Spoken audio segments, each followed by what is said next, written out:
Thank you, Ian. Thank you, everybody, for your time.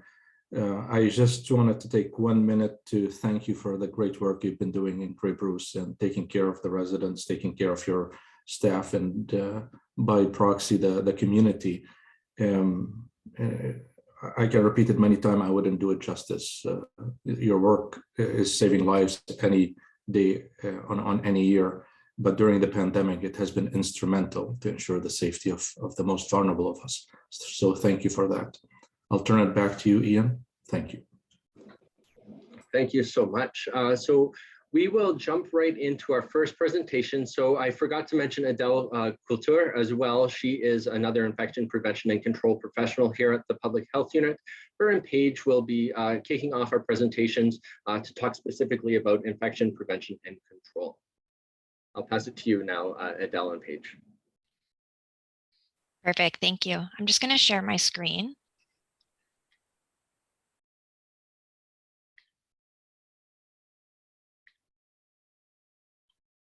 I just want to confirm everyone can see the presentation, right? Yes, it looks good. Perfect. So thank you and welcome everyone. Adele and I have put together a short presentation on infection prevention and control for long-term care and retirement homes, and just distinguishing between the roles of the Grey Bruce Health Unit and the Grey Bruce IPAC Hub in terms of infection prevention and control. So to begin, we wanted to take a moment to highlight the differences between our roles within the health unit as well as the Grey Bruce IPAC Hub. So the health unit's responsible for outbreak response and IPAC audits and inspections as part of this response. So if an outbreak is declared at your facility, we will be on site to complete one of these IPAC inspections. And then we also complete audits in response to different complaints or suspected IPAC lapses as well. In terms of the Grey Bruce IPAC Hub, on the other hand, this provides a variety of services directly to congregate settings, which include but are not limited to long-term care homes, retirement homes, hospices, residential settings for adults and children that are funded by MCCSS, as well as shelters and supportive and residential housing that's funded by the province. So these services are provided for required congregate catchment areas within our specific area based on the acuity of needs that are identified. So this slide highlights some of the services that are provided by the IPAC Hub. So these include things like education and training, supporting the development and implementation of outbreak management plans, connecting some of these congregate settings to different communities of practice that support different information sharing, as well as a variety of other services. So the Hub is able to identify and monitor IPAC training and practice needs within our catchment area, including the congregate settings that are funded and overseen by Ministry of Health, Ministry of Long-Term Care, Ministry of Seniors and Accessibility, as well as the Ministry of Municipal Affairs and Housing and MCCSS. So at the Hub, we strengthen current partnerships and broker new ones, and support a network of different IPAC service providers and experts. So we work to align our local resources to meet the IPAC needs of the variety of congregate settings within Grey Bruce for both prevention and response. And services will be allocated based off of a risk-based framework. So now that we've taken some time to sort of distinguish between the two different roles, between the health unit and the hub, we want to take some time to go over some key IPAC principles. So many of you have probably seen this hierarchy of controls before.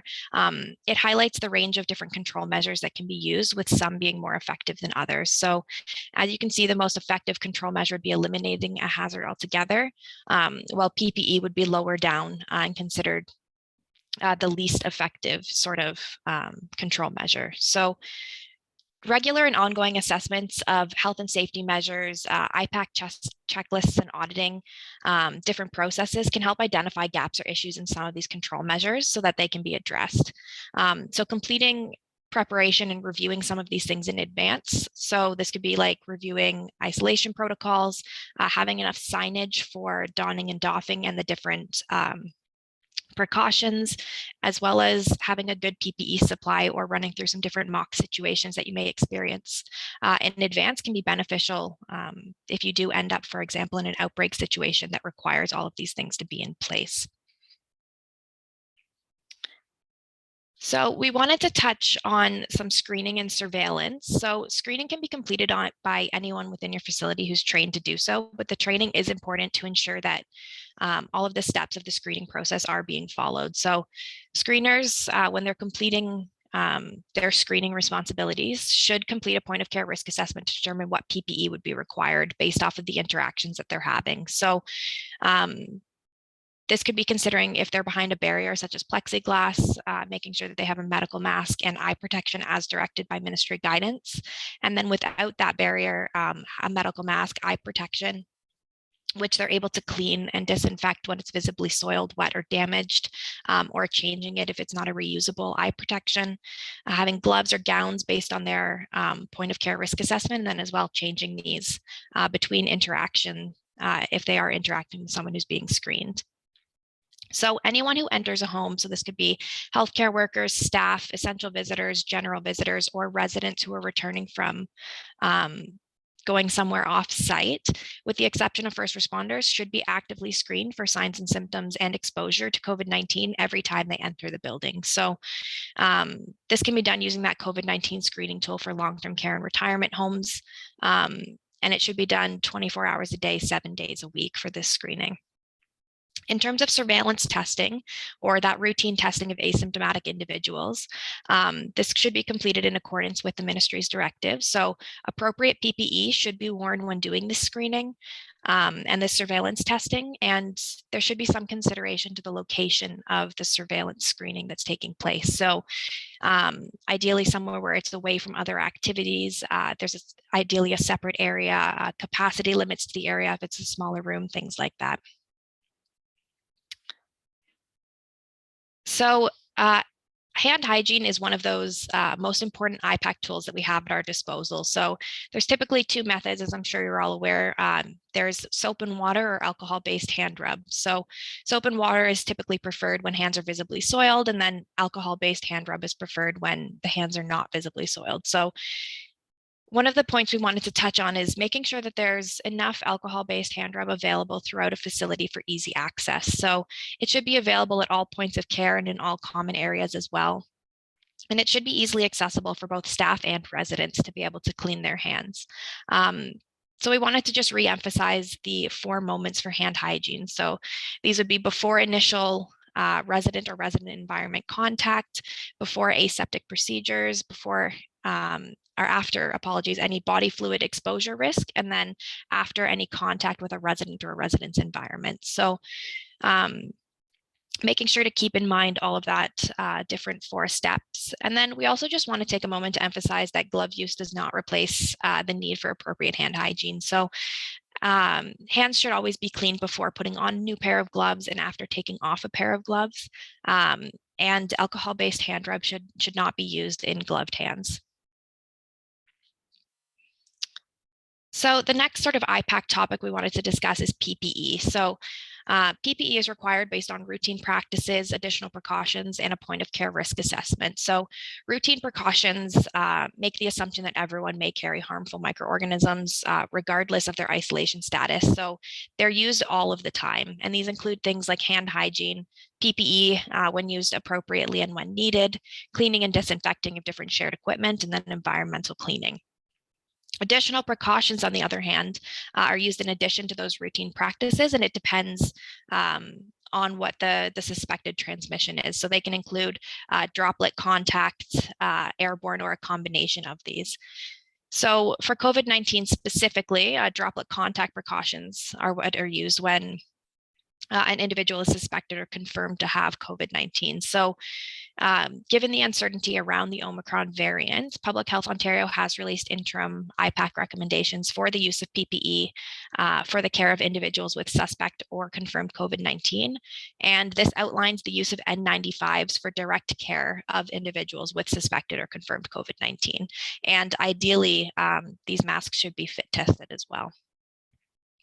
And we also want to note that although PPE itself is important, following the appropriate steps for putting it on and taking it off are also key. So you want to make sure that there's appropriate signage on isolation room doors to remind staff of the appropriate steps for donning their PPE and taking it off and doffing it. So Ideally, the donning sign should be placed on the outside of the residence door, and then the doffing sign should be placed on the inside so it's easily viewed when removing that PPE before exiting the room.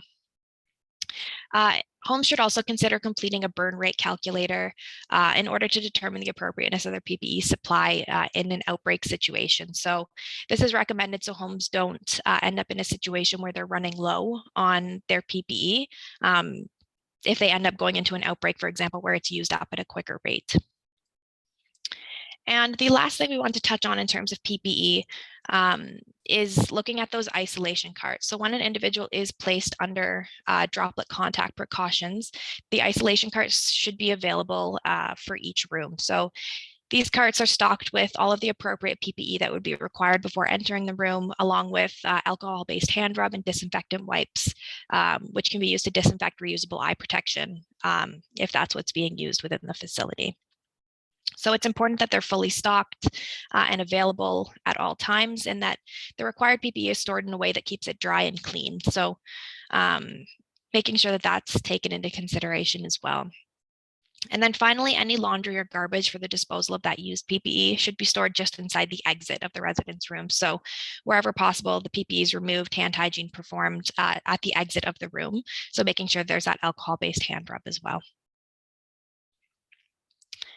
So we won't go into too much detail on the slide, but we just wanted to highlight these tables from Public Health Ontario. And it's in that interim recommendations for PPE use for care of individuals with suspect or confirmed COVID-19. So this table just highlights what PPE they should be wearing during different activities being completed in long-term care and retirement homes. And it's a good reference document to consider as well. So in terms of environmental cleaning, we just wanted to touch on a few key points. So any product that's being used for disinfection should always be Health Canada approved with that DIN. Homes can use any product that meets this requirement, but the key point is following whatever the manufacturer's instructions are for these products. So this would be looking at things like contact time, the concentration, et cetera. And it's also important to note that some products are available as ready-to-use products, whereas some will require additional preparation steps to ensure that they're at the appropriate concentration. Everyone who's using a disinfectant within a facility should be aware of what these instructions are, so making sure they're aware of things like the contact time, things like that. Another consideration is having a cleaning checklist. So this should be available and should outline what should be cleaned and can be signed off by whoever is responsible, and then when it was cleaned and disinfected. There's also different methods for cleaning and disinfection. So some of the more common ones are a bucket and cloth, making sure that there's no double dipping, and wipes. Aerosol and spray bottles are another option, but they're not recommended because of the occupational health considerations associated with them, and potentially breathing in any chemicals, for example. So this diagram outlines just some additional considerations when choosing a product to use and when to use it. We already discussed some of them that are related to that ease of use, but other considerations include the efficacy of the disinfectant in killing whichever pathogen it needs to, how compatible the product is with any equipment or surfaces that it's being used on, how safe it is to use.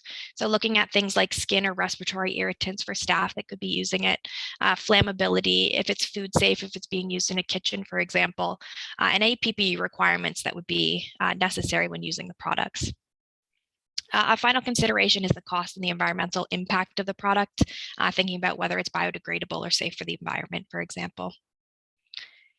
One additional thing just to highlight when choosing a product is distinguishing between a cleaner and a disinfectant. So a cleaner will physically remove foreign and organic material rather than killing the microorganism. So it's accomplished with water, detergents, or mechanical action. Disinfection, on the other hand, is the inactivation of any of these microorganisms. So any surfaces or anything that's being cleaned and disinfected must be cleaned first before it can be thoroughly disinfected. And also noting that there are some products that come as a combined cleaner and disinfectant that can be used for both steps. And then the last thing we wanted to highlight is auditing. So auditing is an important tool in infection prevention and control. It can be used to highlight different issues and provide an opportunity for on-the-spot training and refresher education related to any gaps that are identified through the auditing process.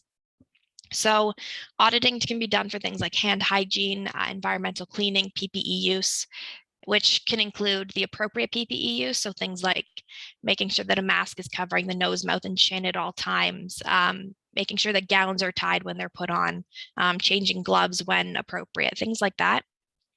And then it can also include things like auditing the steps for donning and doffing to make sure that the appropriate steps are followed as well. And then we also want to highlight the importance of conducting regular overall IPAC self-audits using that Public Health Ontario checklist for long-term care and retirement homes in terms of IPAC. So as outlined in Directive 3, regular IPAC self-audits should be completed at a minimum every 2 weeks when a home is not an outbreak, and then at a minimum once a week if a home is an outbreak.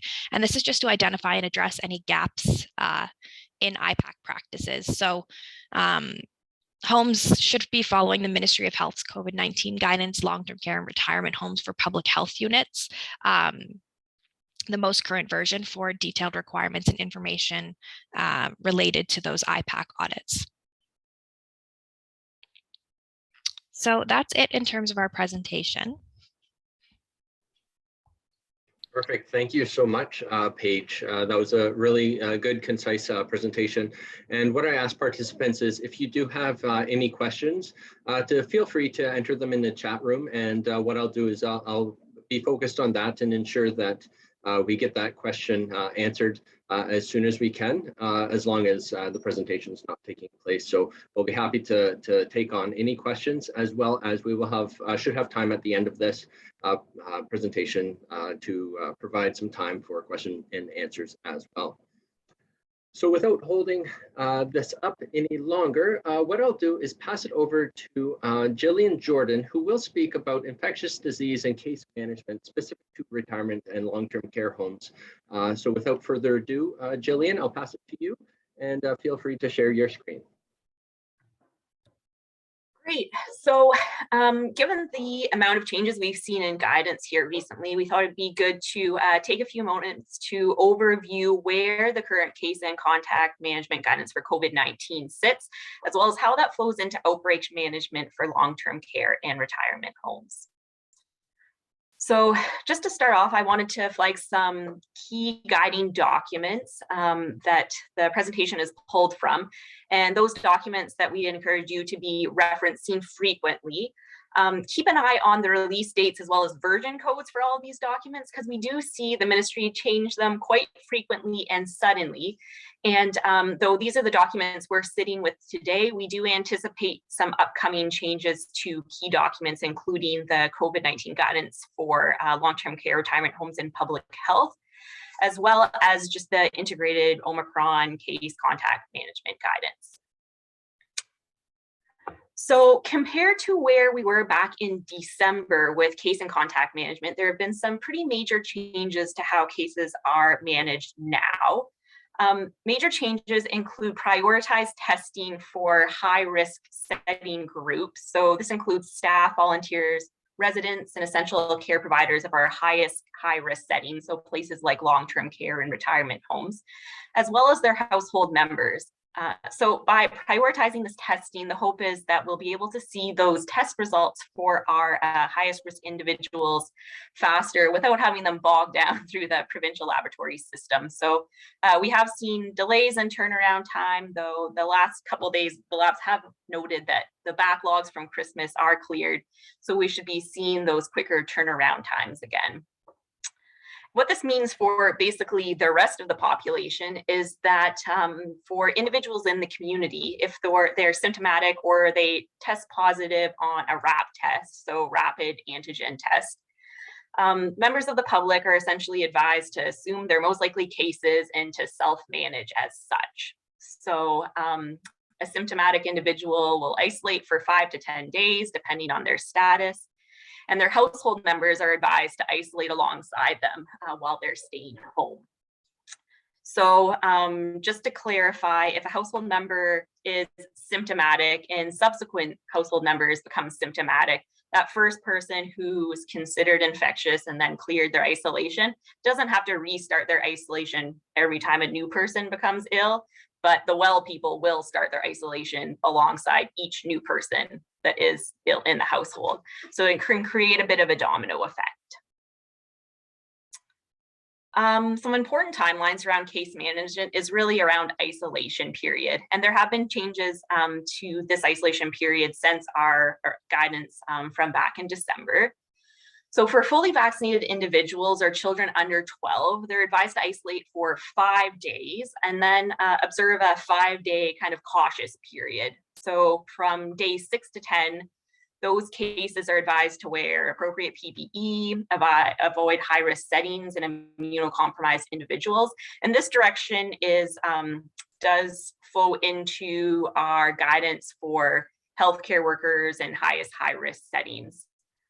For unvaccinated individuals, people who are immunocompromised or hospitalized, isolation period remains at 10 days. And then the isolation period for their household members would be the same as the symptomatic individuals themselves. So isolation period is based on symptom onset or date of positive test collection, whichever is first. And once someone is ill, considered a case and cleared through their isolation period, we do consider them resolved. And it isn't our general practice here at the health unit to issue end of isolation letters for people who are self-identified cases or even those with positive PCRs. So we do have that as a frequently asked question around documentation for end of isolation period. But after 5 or 10 days, depending on the person's situation, we do consider them cleared and able to leave isolation. So that was direction for cases specifically and their household contacts outside of the highest high-risk settings. Many of you will be familiar with this table with direction for close contacts who are in high-risk settings like long-term care and retirement.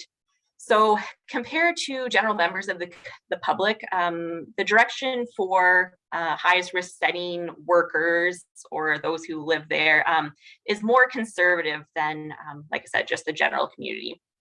So for healthcare workers who are not cases, but high risk contacts, they are advised to avoid the workplace for 10 days after their last exposure.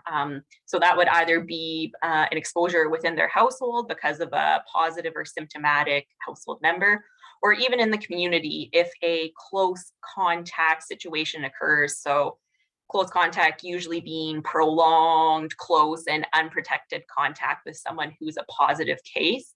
They are encouraged to avoid the workplace for those 10 days from the last exposure.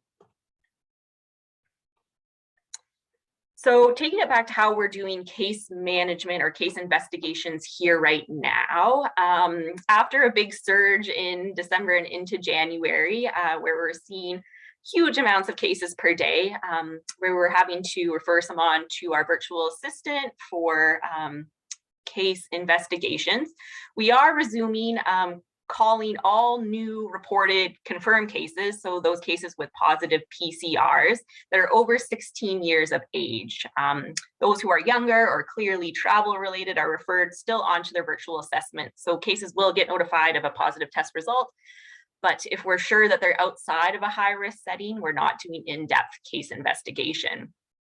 For healthcare workers who are making up a good chunk of those who we see test positive because of testing eligibility, our investigations done by our team of public health nurses are focusing on identifying if they're associated with a high-risk setting, such as one of your homes, looking at what their potential acquisition is, so any exposures within the last 10 days, potential for transmission, so activities they've been engaged in during their period of communicability or POC, which is generally the 48 hours or 2 days before their symptom onset or positive test date, and then trying to determine the risk to the long-term care retirement home. So reviewing their work, rules, PPE, interactions with residents and colleagues, all to determine potential impact to your home. Now, during this case investigation process, we do generally counsel cases on when the end of their isolation is. So for the majority of staff being fully vaccinated, for their community purposes, their isolation will end on day 5, with the 5-day kind of caution period extending for the additional 5 days, with a blanket statement of generally avoiding work for 10 days. We are encouraging cases who are considering returning to or wondering about early return to work to speak with their employer directly, so that we have the opportunity to speak with the workplace around their risk situation to be able to determine if that is maybe the best fit for the scenario. So with kind of the background in the case management piece for COVID-19, the next step is moving into outbreak management. So in the pre-outbreak stage, so before identifying any cases or transmission in the home, we like to think of our surveillance piece as looking to trigger any sort of investigation. So our interest is in if we're seeing any new resident illness, any staff illness, especially above their baseline levels, if there are any COVID positive lab results or even other positive lab results of interest, or any exposure events of interest, such as if designated care provider, volunteer, or someone from outside the home does visit the home during their period of communicability, even if they're not someone you'd consider a resident or staff. Pre-outbreak, of course, we do encourage resident testing for any new or unusual symptoms. So there is a new set of symptoms of interest for COVID-19, different from back in December. Looks at a bit of a broader spectrum than the previously narrowed down one that we saw around Christmas time. But really, especially for older populations, guidance does suggest that anything new or unusual triggers testing for a resident. Recent changes to guidance also allows for not only that automatic COVID testing for new symptomatic residents, but also offers opportunity for homes to do full respiratory panel for any new symptomatic residents outside of an outbreak setting. And once we do move into outbreak, which we'll talk about definitions here in the next slide, you do have a limited set of samples once an agent is identified. So for outbreaks, we have, of course, COVID, which is the real focus of our current day, but also our non-COVID outbreaks, which many of you are familiar with as well. For non-COVID outbreaks, the traditional definitions we've been working with for a long time are suspect and confirmed, of course, and generally it's looking for at least 2 cases to reach suspect, 1 for influenza, and really evidence of transmission within the home within a set time period. So those foundational pieces for definitions roll over into COVID outbreak definition as well. But we have been, at least here locally, declaring outbreaks based on various situations as they arrive, just ensuring that we're acting quickly to hope to mitigate or minimize any risk to the home. So on paper, a suspect outbreak is 1 positive result in a resident. However, we here locally have been declaring suspect outbreaks too if we're having maybe some suspicious illness activity in staff, positive rapid antigen tests in staff, things like that. And then a confirmed outbreak is defined as 2 or more positive results in a resident or staff, and that can include PCR, our rapid moleculars like our ID nows, or our rapid antigen tests within that 10-day period with an epi link. So knowing that COVID is quite prevalent in the community right now, we are really relying on the case investigation results, especially for staff cases, to determine if there is a known acquisition outside the home, such as through family, social gathering, things like that, or if the acquisition was within the home. So generally, confirmed outbreaks are left to being declared when there is evidence of someone in the home who was COVID positive, giving it to someone else within the home during that set time period.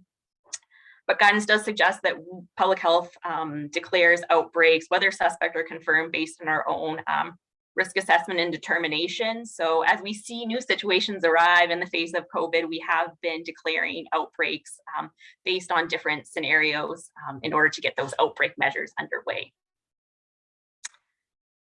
So when determining whether it's suspect or confirmed or which measures to put in place, as part of the outbreak management process, we do a risk assessment, including identifying the source or acquisition of the illness, again, especially for staff, trying to see if there's known acquisition outside the home or if there was a potential that that transmission has been happening from staff to resident, resident to staff, or if the transmission or exposure is unknown.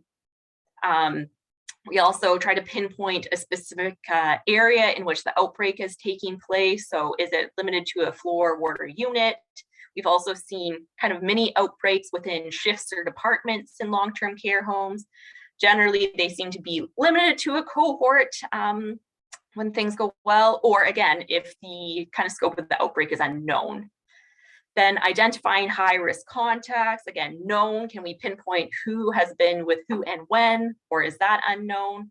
As well as looking at other related risk factors, so the vaccination coverage of the home, PPE compliance, might even look at the type of, if the variant is known within the home, as well as IPAC practices and the historical outbreak management practices with the long-term care retirement home. So, within outbreak, there are a few key things we put in place, being enhanced surveillance, so that frequent and thorough health status screening to identify any new resident cases, isolate and test them to help to avoid any additional transmission. Testing, of course, of symptomatic residents, but in event of outbreak, also asymptomatic residents and staff. So generally, outbreak practices trigger testing of all residents and staff as soon as possible, as advised by the health unit. And then we often, or our standard practice has been to order repeat testing to identify if there is any ongoing transmission. So for the first couple of days, it is quite frequently. However, if we do see that there is no longer evidence of ongoing transmission, that frequency can be pulled back. Another big piece of outbreak measure are isolation of the cases themselves, of course, but they're high-risk contacts too. So in long-term care and retirement home, due to the communal nature of the living situation, unless we're feeling quite certain of if a resident was, say, isolated as a new admission and not moving throughout the home, or had a very set area in which they were interacting, deeming who is high risk and not high risk can be sometimes difficult. So in the early stages of the outbreak, we often advise that all residents are isolated until tested, and we can get a better idea of how far-reaching that outbreak activity is. If there's repeat testing and there's shown to be no additional exposure risk, or we're feeling confident that there's an end to that last exposure date, those non-positive residents can come out of isolation after 10 days based on the most current guidance.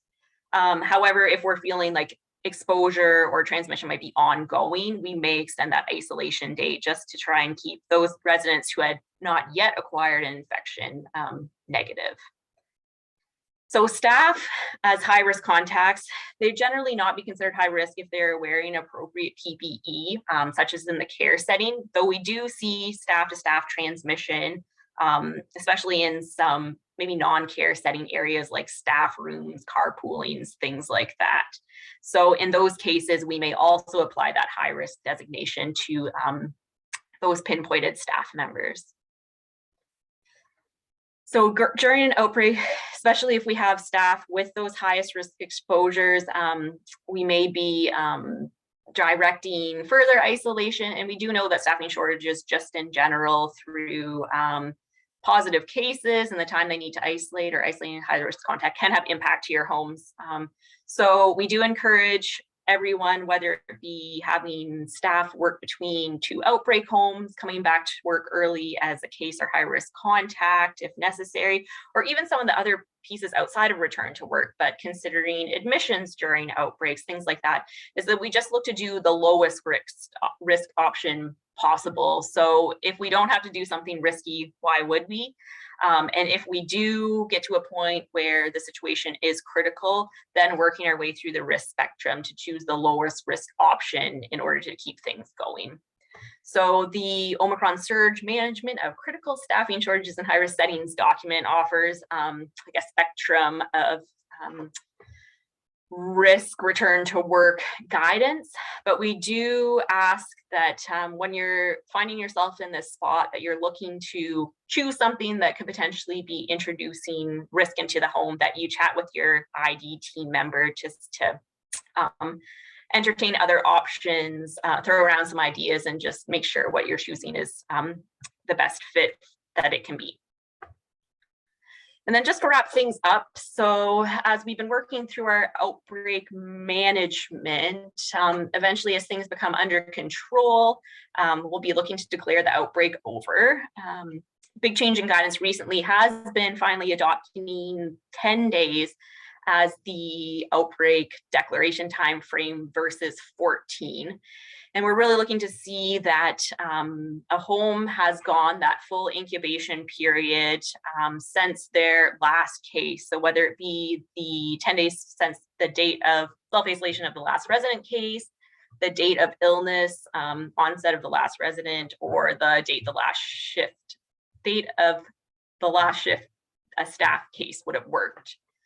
So Public Health Ontario does offer a de-escalation of COVID outbreak control measures guidance document, as we've seen that sometimes it's just as challenging to put those outbreak measures in place as it is to pull them back. So it offers a bit of a roadmap for homes that are working their way out of the outbreak management process. So that kind of concludes my spiel about outbreak and case contact management. So I'll pass it back to Ian. Perfect. Thank you so much, Jillian. That was a good, concise overview. And as usual, please enter any questions you have in the chat box. Email them to Jillian directly as well. All is appropriate, and we'll definitely get to answering those either in real time or at the end of this presentation. So thanks so much, Jillian. And without further ado, we'll move on to our next subject, which is legal roles of public health in long-term care and retirement homes, specifically talking about the Health Protection and Promotion Act. So I will pass it over to Nick Lovell for his presentation. And Nick, feel free to introduce yourself and share your screen. Great, thank you, Ian. Just get my screen shared and we'll be ready to go. Okay, so I am a lawyer with Middleborough and Stevens in Owen Sound. We are ordinarily the prosecutors for public health when charges have been laid under the Health Protection and Promotion Act. So today I'm going to go over the Act in a bit of detail about what authority public health has in a pandemic, and also some of the consequences and processes for that. Hopefully at this point, most of this is well known to everyone since we're quite a ways into the pandemic at this point, but it's also a good refresher just to keep everything in front of mind as we hopefully conclude the pandemic in the near future. So the Health Protection and Promotion Act is the creating piece of legislation for public health units in Ontario. It establishes the governance model for the organizations and grants them authority over things like health hazards, small drinking water systems, the inspection of food premises, tattoo and jewelry stores, communicable diseases, public pools, and a whole host of other things. And for the most part, most of Ontario has no idea what public health is doing because it has mostly just worked and protected them without any significant involvement. Obviously, that's all changed with the pandemic, but unfortunately for public health, when they're doing their job properly, nobody really knows they're doing anything.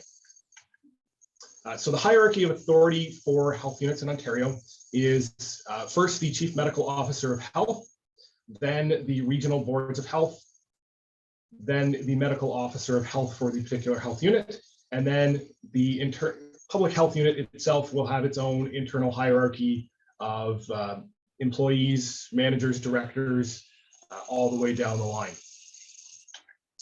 So for the Chief Medical Officer of Health, that is a provincial appointment. There is one for the province, and they have authority to issue directives to all boards of health or medical officers of health about the implementation of policies or measures concerning infectious diseases, health hazards, public health emergencies, or other matters as the Ontario government may decide from time to time. To exercise this authority, though, the Chief Medical Officer of Health has to be of the opinion that there exists an immediate risk of a provincial, national, or international public health event, a pandemic, or an emergency with health impacts anywhere in Ontario, and that the policies or measures are necessary to support a coordinated response to the situations referred to and protect the health of persons.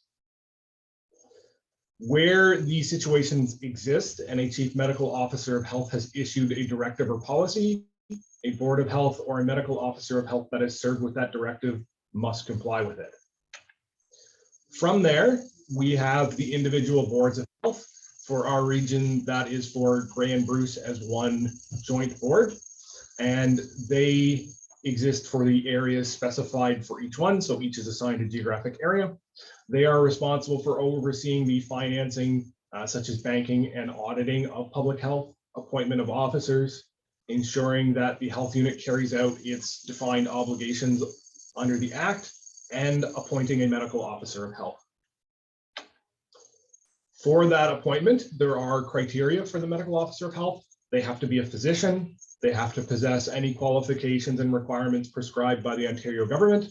And then finally, when the Board of Health selects a candidate, the minister has to approve that person before they're ultimately appointed as medical officer of health. With that position, they have many enumerated responsibilities, including reporting directly to the Board of Health on issues relating to public health concerns and public health programs and services. They are the ultimate administrator for any persons whose services are engaged by the Board of Health and effectively the CEO of the organization. And they are responsible for the management of public health programs and services. And they are only limited to having authority in the jurisdiction where they are appointed. So our medical officer of health has authority within Grey Bruce, but not any surrounding counties. And the same is true in the opposite direction. So Simcoe Muskoka has authority over Simcoe Muskoka, not Grey Bruce. Next, important to start with definitions. So the main definition I want to talk about is what a communicable disease is. So communicable diseases are defined under the Act as any disease as determined by the Government of Ontario, and they publish updated regulations with a list of diseases that are considered communicable diseases. For the purposes of the pandemic, novel coronaviruses are considered to be a communicable disease. So the Act gives the medical officer of health substantial authority to issue orders where they are of the opinion that a communicable disease exists or may exist, and there is immediate risk of an outbreak of a communicable disease, that this disease presents a risk to the public health, to the health of persons in Grey Bruce, and that the requirements in the order are necessary in order to decrease or eliminate the risk to health presented by the disease. Where a medical officer of health is satisfied that those conditions are met, they have the power to issue orders to individuals or institutions. So what can an order do? It specifically includes the ability to require an occupier or owner of a premises to close it, requiring the placement of placards giving notice of an order closing a place, requiring somebody to isolate themselves, requiring cleaning or disinfecting of premises, requiring destruction of any matter or thing, requiring someone to submit to an examination by a physician, requiring someone who is subject to a virulent disease to report forthwith to a physician, and then conduct themselves in such a manner not to expose another person to an infection. So those are some of the specific things that the Act contemplates. but it is also preempted by saying that these orders can include the following, but are not limited to those things. So really, the scope of the authority is limited to those things that the medical officer of health thinks will decrease or prevent the risk to health. Following on that, the Act creates reporting requirements on specific individuals and institutions. So anyone who is a member of the College of Chiropractors, the dental surgeons, nurses, pharmacists, optometrists, naturopaths, or other prescribed professions must report to the medical officer of health any person whom they under the opinion has or may have a disease of public health significance, unless that person is a patient or outpatient of a hospital. So in the present context, if any of those prescribed people believe that someone has COVID-19, they are under an obligation to report that suspicion to the medical officer of health. And they must do that as soon as reasonably possible after forming that opinion. The one exception was inpatients or outpatients of hospitals, and that is only an exception because it becomes the obligation of the administrator of the hospital to report that potential case to the medical officer of health. So all hospitals must report all cases and suspected cases of COVID-19 to the medical officer of health. Schools have the same reporting requirement for the principal. So if they believe a pupil has or may have COVID-19, they have to report that as well. And then we move into institutions. So the superintendent of an institution shall report any suspected case to the medical officer of health, and they will do that as soon as possible after any entry is made in the records of the hospital or institution that would cause them to form that suspicion. That obviously leads to the question of what is an institution, and an institution includes a number of different organizations like Child and Family Services, children's residence, daycare centers, supported group homes, homes for special care, psychiatric facilities, correction facilities, detention facilities, and then importantly for today's topic, long-term care homes are explicitly an institution. So this means that the superintendent of a long-term care home must advise the medical officer of health of any known or suspected COVID-19 cases as soon as possible. In this case, a superintendent is defined as the person who has, for the time being, the direct and actual superintendents in charge of an institution, which effectively means whoever is the most senior report in the long-term care home at that time is the one with the personal obligation to make the report to public health. In addition to making orders against individuals, the medical officer of health can make orders against public hospitals or institutions to take any action specified in the order for the purposes of monitoring, investigating, and responding to an outbreak of a communicable disease. And that authority exists where the medical officer of health is of the opinion on reasonable and probable grounds that an outbreak of a communicable disease exists or may exist, that the disease presents a risk to the health of persons therein, and that the measures are necessary to decrease or eliminate the risks to the health associated with the outbreak. What this means is that under the Health Protection and Promotion Act, the medical officer of health is solely responsible for determining whether an outbreak exists in a long-term care home. Now, the last presentation nicely provided some of the criteria that exist for making that determination, and this is where the authority for the legal consequences of that determination come from. In addition to imposing obligations on the long-term care homes, the Health Protection Promotion Act creates several offenses for failing to comply with those obligations. So disobeying an order made by the medical officer of health is an offense. Failing to report a communicable disease is an offense. And then obstruction of public health in its performance of its duties is also an offense. So what is obstruction? It's the hindering of an inspector appointed by the medical officer of health, a public health inspector, or anyone else under the direction of the medical officer of health lawfully carrying out a duty, power, or direction under this act.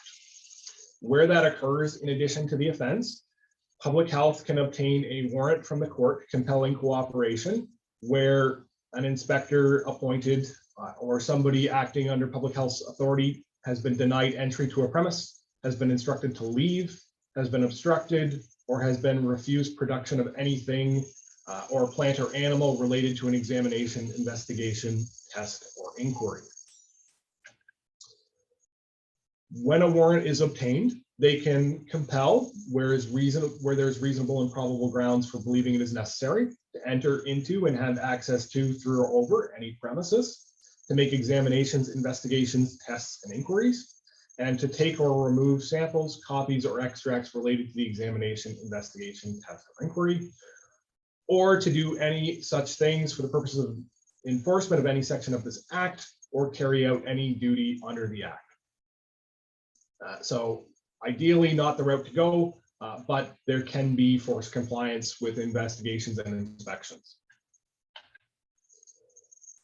With the offenses, there are fairly significant penalties involved. So where there is non-compliance with the act, the fines can be up to $5,000 per day for an individual for each day of non-compliance, and for corporations, a fine of $25,000 per day for each day of non-compliance. For long-term care homes, in addition to the corporate liability that may exist for any offense under the act, there can also be personal liability. So for example, the obligation to report suspected COVID-19 cases is not on the institution itself, but on the individual who is considered to be the superintendent. So where that report is not done, it is the person that can face an offense in that case. In addition to the specific personal requirements that the act imposes, there can be liability for both a corporation and an individual employee, where that employee is a director of the corporation, or they're an officer, employee, or agent of the corporation who was in whole or in part responsible for the conduct of the business that gave rise to the offense. So if the business itself fails to comply with an order made during an outbreak, obviously the corporation can face charges for that. But in addition to that, individual employees can face charges for their role in that. And that personal liability exists unless that individual person satisfies the court that they took all reasonable care to prevent the commission of the offense. From a legal perspective, this is one of the things that makes the Health Protection and Promotion Act one of the most significant acts in Ontario, because for the most part, corporations act as a shield for employees where the corporation has committed malfeasance.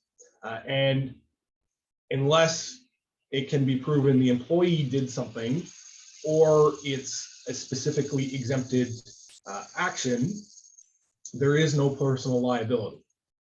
In this case, the government of Ontario has decided not only can there be personal liability, but rather than public health having to prove involvement, it is the opposite standard, and the individual has to prove themselves that they took all reasonable steps to prevent the commission of the offense.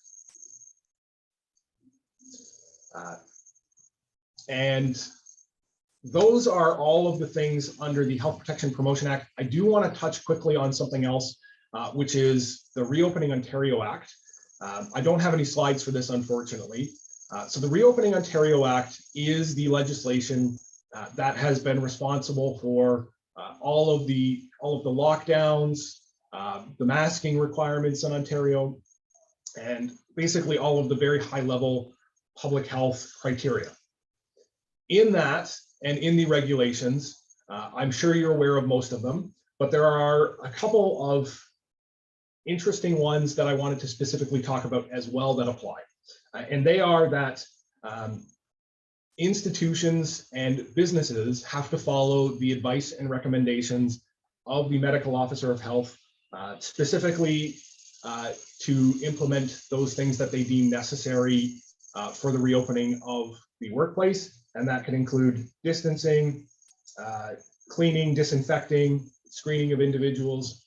So not only are there these requirements that generally exist under the Health Protection and Promotion Act, but while we are under the Reopening Ontario framework, there is a requirement to follow the advice and recommendations of the medical officer of health as they may issue them from time to time. And with that, that is my presentation. If there are any questions now, I'm happy to answer them, or if we're going to hold questions till the end, I'll stick around to answer them then. Wonderful. Thanks so much, Nick. Good, concise presentation. And again, these slides, we did have a question in the chat box just about sharing PowerPoints, and definitely we can make these available for participants. So I'll work on that for the next couple of days and make sure they get out to everyone.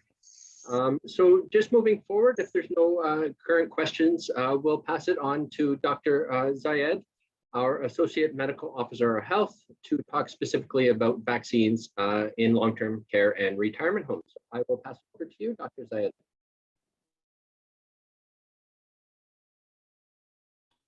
Good morning, everyone. In the next few minutes, I will be talking about vaccines and specifically in long-term care facilities. And as we have been through this surge right now of Omicron, one would imagine what would be the situation if we don't have the vaccines. So probably, most likely, the vaccine have been really playing a great role in reducing the severity.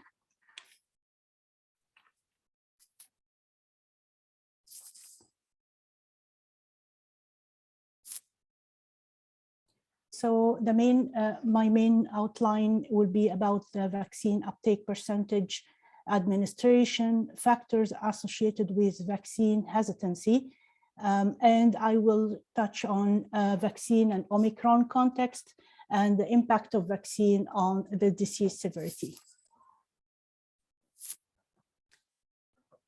So this map shows the percentage of a Grey Bruce vaccine in coverage from age 5, so it's like community-wide from age 5 after 2 doses. We can see that we have really good. We just aren't able to see your slides changing. We're still just on the front page there, just to let you know. Oh, okay.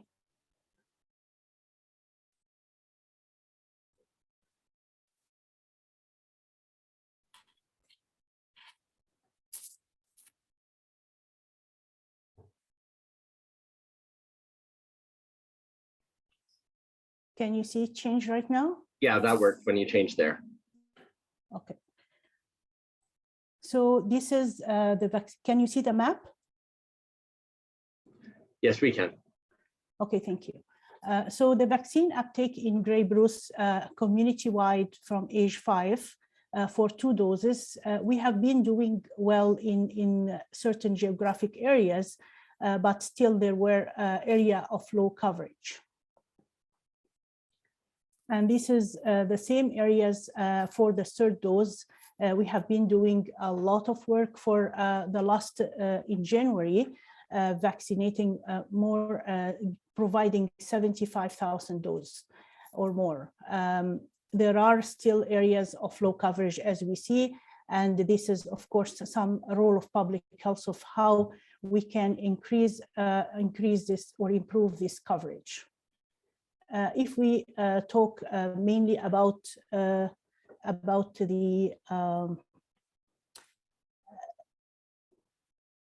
I'm just want to make sure that you can see the slides for vaccine coverage. Yeah, we're all good.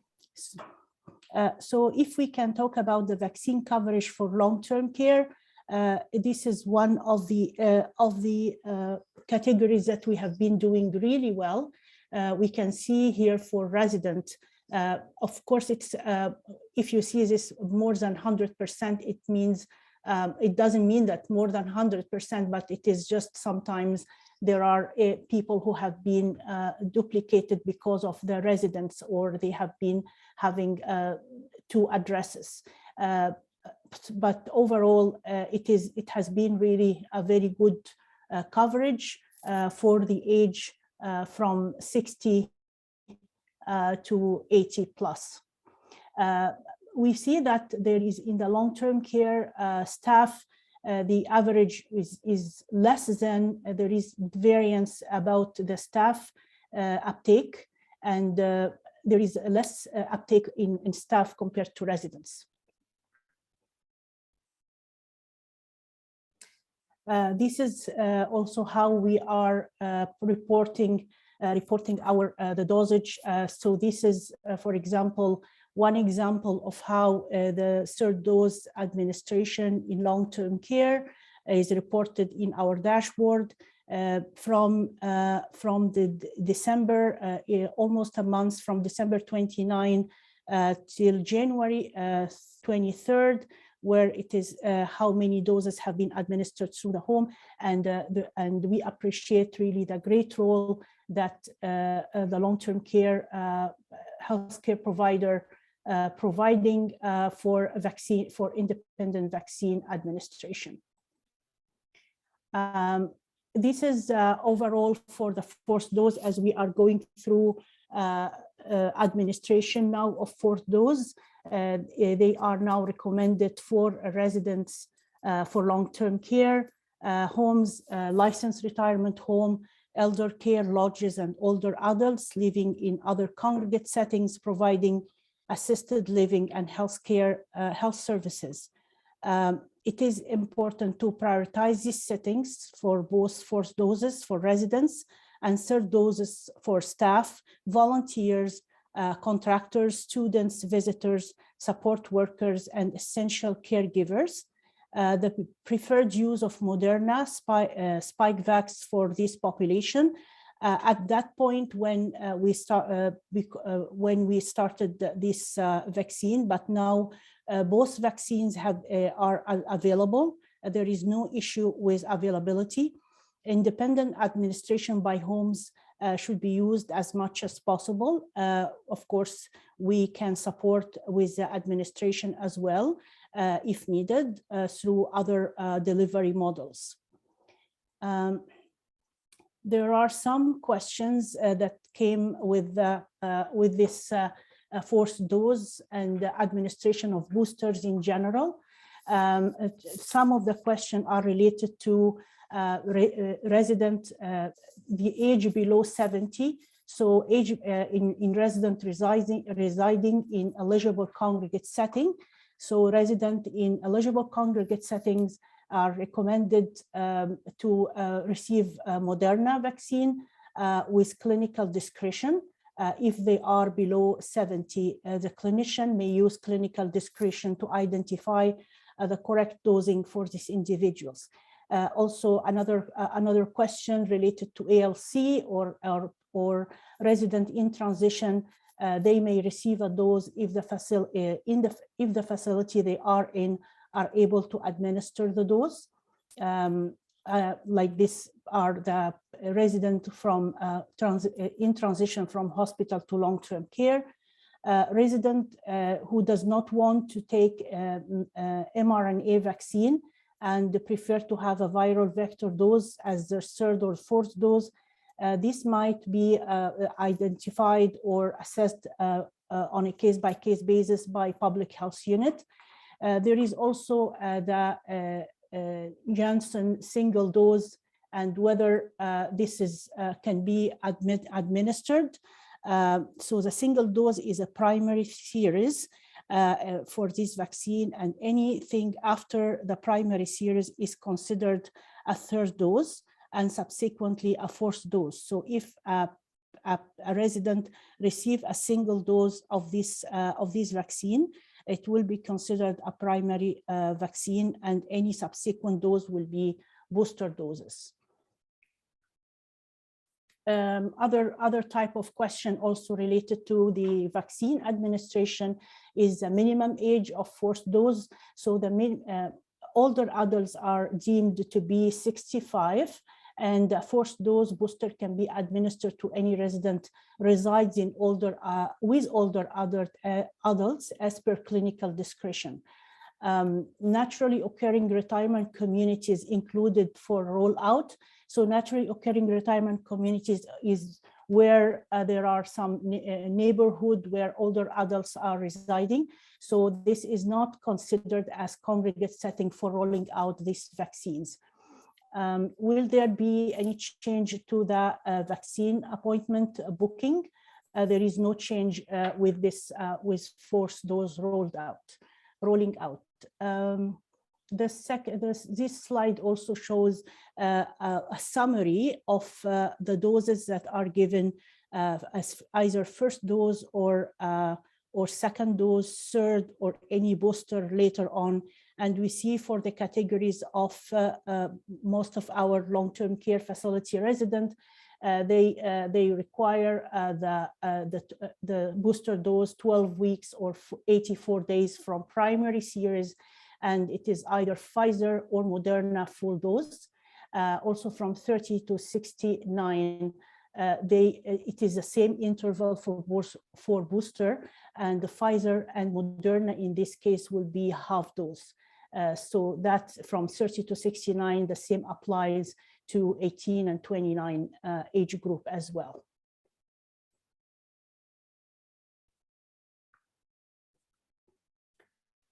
So I'm going to touch on vaccine hesitancy.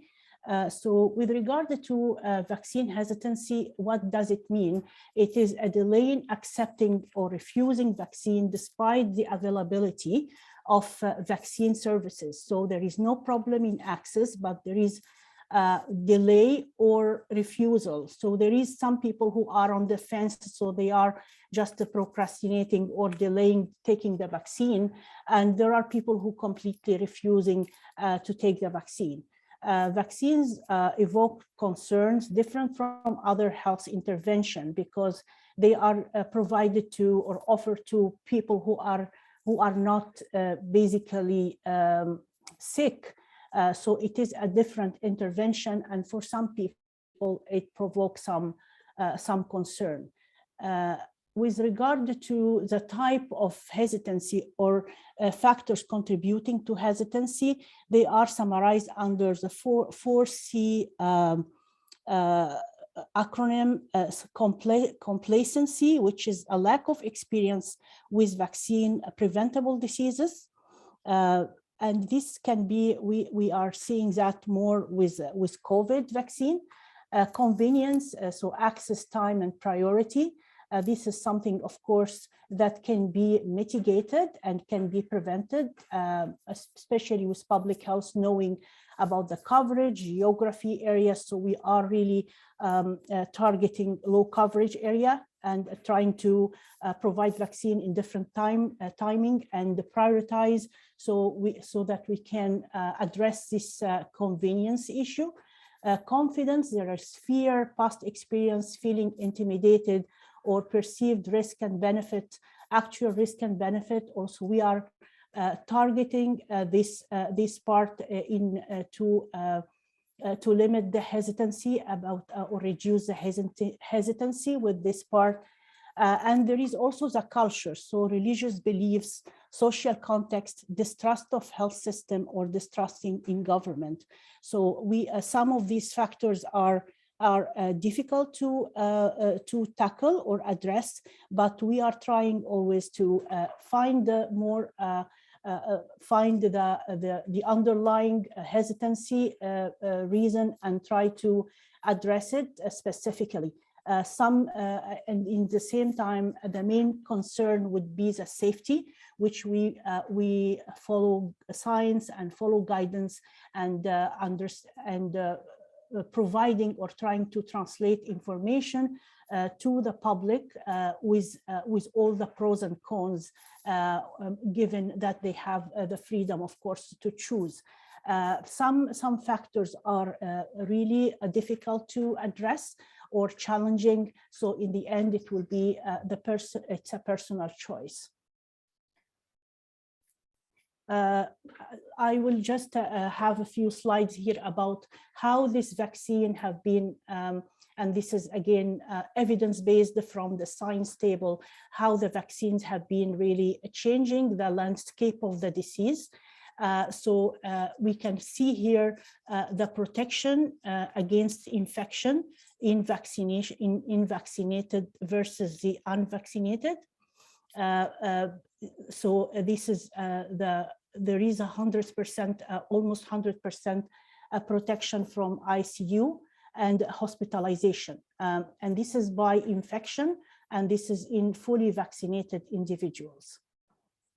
If we can see here the protection in hospitalized in cases, most of the cases are like this slide really is self-explanatory. If we see here the COVID cases in unvaccinated is almost double the vaccinated cases with at least 2 doses. Vaccinated in the hospital, and these are outside the hospital. Vaccinated patient in the hospital in unvaccinated, vaccinated are 200, and unvaccinated is 1,083. So it's 5 times the number of vaccinated individual. For the ICU admission, patient unvaccinated are this is people vaccinated with at least 2 doses versus those who are unvaccinated. In the hospital, again here, occupancy among people vaccinated. We can see this is the hospital occupancy versus those who have been unvaccinated. So there is really quite a difference between in severity of the disease. We see also that in terms of severity, hospital occupancy, ICU, and morbidity, especially with Omicron, with the rapid transmission, and especially with people with underlying disease. So it might the vaccine might not really reduce the transmission, but in the same time, but there is a proof that the vaccine reduces the severity, and the difference between vaccinated and unvaccinated for complication is really very very evident. And with that, thank you very much, and I'm happy to answer any question. Wonderful. Thank you, Dr. Zayed. We do have one question. It relates to your one slide about sort of the half doses for the boosters that have been given. So the question is in the chat box there, but just wondering why the dose is the full dose for over 70 and the booster dose was half dose for that age group. I think your slides did show that for those 70 over, they did get a full dose, but just wondering if you want to just discuss the half doses and that question. So again, the vulnerability of the most vulnerable population will require, will have less immunity the more with aging. So it is important to provide a more like a full dose of vaccine to provide this this immunity, especially as I mentioned also that we have the severity, the comorbidities. So the more the person ages, they have more comorbidity. So and increased vulnerability. So that's why we are providing the full dose. Perfect. Thank you very much. I notice M.A. Perkins, who is the one that posed the question in the chat box, has raised her hand. So feel free to unmute yourself and ask the question. Thank you very much. So I'm assuming that because the changes come between the 3rd and the 4th booster, Dr. Zayed, that they've been proving that the immunization or the status was dropping with that population. And that's why Yes. like, I totally understand what you're saying. I agree with it. It just was a surprise for us when we were giving the full dose after we'd given the half dose for that population. So thank you for Exactly. sharing. And as you see, this science table, a recent article that I included, and I included the link for it for more detail. It really shows the effect of this full dose on ICU admission and on hospitalization. Perfect. Thanks so much. That was a really good question. Just opening it up, if anyone does have any additional questions, again, feel free to enter them in the chat box, or feel free also to raise your hand and pose the question directly here in the meeting. I'll wait a couple minutes to see if there are any more questions. And if not, I'll give it a bit of time here. And if not, we will end the meeting. But I'll wait a few seconds here to allow people to ask a question. And M.A. Perkins, I'm not sure if that's a new hand or if it's... Oh, it's a new hand. It's Perfect. a new hand. So Go just follow up on our talking about the fourth booster. And anyone on the panel have any word on potential fourth booster for frontline staff? Do you foresee that coming to either one of our physicians that are on the line? Anything anybody have?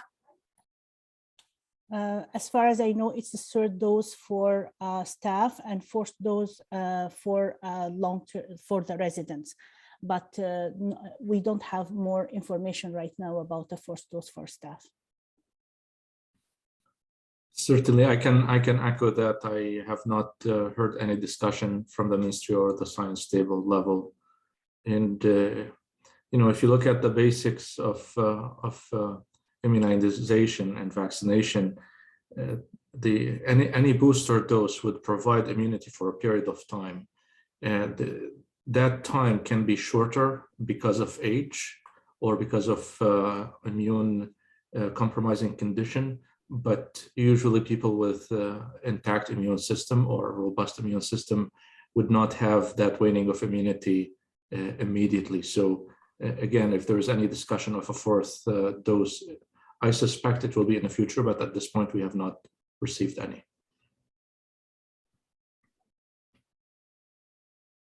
Wonderful. Thanks so much for those answers. So I have not seen any additional questions come in. Dr. Era, I don't know if you would like to share some closing comments for today. And that will be it for the meeting after Dr. Era is completed his comments. And again, I will be able to share out the PowerPoints later on. So I will pass it over to you, Dr. Era. Thank you, Ian. Thank you, everybody, for the great presentation. And thank you for our audience for their effort and for their time. Again, I just want to repeat that your work has been instrumental to protect the most vulnerable of us. Thank you so much. Wonderful. Thank you, everyone. So we will close the meeting out. Have a good day, everyone. Take care.